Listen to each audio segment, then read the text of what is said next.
Students, एक और सम लेते हैं। क्या क्वेश्चन है? Find the missing term in boxes. ये जो बॉक्स बनाए गए हैं इनमें हमने क्या करना है, एपी की जो वैल्यू है वो पुट करनी है। फर्स्ट सम लेते हैं। क्या दे रहा है? 2 दे रहा है और फिर यहाँ पे बॉक्स दे रहा है और यहाँ पे 26।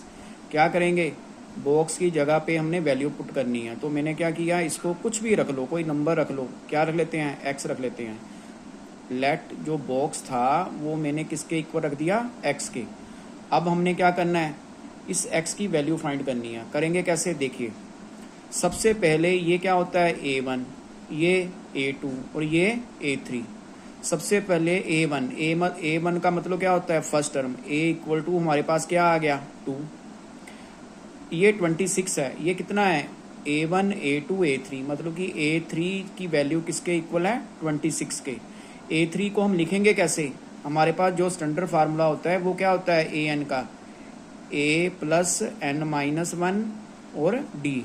ऐसे ही अब ये यूज़ करेंगे। क्या करेंगे? A3, N की वैल्यू कितनी है? 3। तो क्या बनेगा? A प्लस N की वैल्यू 3 भर दी, 3 minus 1 D is equal to 26। अब A की वैल्यू तो हमारे पास है कितनी? 2 प्लस 3 में से 1 निकाल दिए, 2D equal to 26। 2D equal to 26 minus 2 कितना आ गया? 24। तो D की वैल्यू कितनी आ गई? 24 अपॉन किसके? 24 अपॉन क्या आएगा? 2 डिवाइड किया तो कितना आ गया? 12। हमारे पास अब क्या है? A की वैल्यू भी है और D की वैल्यू भी है। तो हमने ये बॉक्स निकालना है। बॉक्स को हमने किससे डिनोट किया था? X से। और ये एक्चुअल है क्या? ये A1 A2, मतलब कि ये A2 की वैल्यू है। A2 कैसे लिखेंगे? A प्लस 2 माइनस 1 और D, मतलब A प्लस 1D। A की वैल्यू पुट करो, कितनी निकाल दी हुई हमें? 2 प्लस 1, D की वैल्यू 12। सिंप्लीफाई करो, कितना आ गया? 2 प्लस 12 कितना होता है? 14। ये मेरे पास यानी कि फर्स्ट पार्ट की वैल्यू आ गई है कितनी? 14। ऐसे ही जो नेक्स्ट सम है उसमें भी हमने ऐसे ही करना है, लेकिन उसमें क्या है, हमें ना तो फर्स्ट टर्म दी हुई है ना ही हमें कॉमन डिफरेंस दिया हुआ है। इसलिए इसको करने के लिए हमें क्या करेंगे, पहले हमें A की वैल्यू चाहिए और D की वैल्यू चाहिए, तभी हम निकाल सकेंगे। सबसे पहले करेंगे कैसे? देखिए, यहाँ मैंने x रख देता हूँ, इसमें यहाँ पे y रख देता हूँ, यानी x और y की हमने वैल्यू फाइंड करनी है। करेंगे कैसे? देखिए, सबसे पहले ये क्या है? A1, ये क्या है? A2। A2 is equal to किसके हो गया? 13। A2 कैसे लिखते हैं? A plus 1D equal to 13। Equation क्या आ गई? 1। ऐसे ही ये क्या है? A3, ये क्या है? A4। A4 is equal to किसके हो गया? 3 के।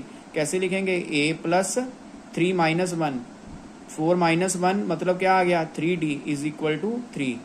ये इक्वेशन 2 हो गई। अब हमने क्या करना है? A और D की वैल्यू फाइंड करनी है। कैसे करें?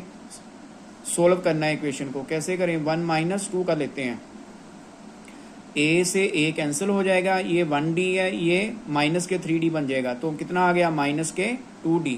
और इधर कितना आ गया? 13 में से हमने 3 माइनस किए तो कितने हो गए हमारे पास? 10। तो D की वैल्यू क्या आ गई? 10 अपॉन 2 करके डिवाइड करके माइनस के 5 आ गई।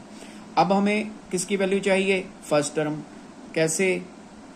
A1 कहने का मतलब ये है कि x equal to A1। A1 क्या होगा?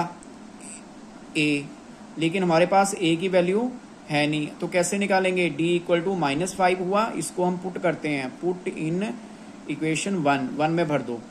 A ऐसे ही आ गया, 1 मल्टीपल D की वैल्यू -5 इज इक्वल टू किसके हो गया? 13 के। A -5 इक्वल टू 13 और A की वैल्यू कितनी हो गई? 13 plus 5 equal to 18।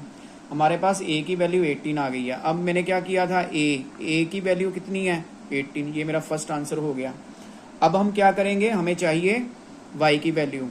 Y is equal to A1 A2 A3, कहने का मतलब A3 कैसे लिखेंगे? A plus 2D।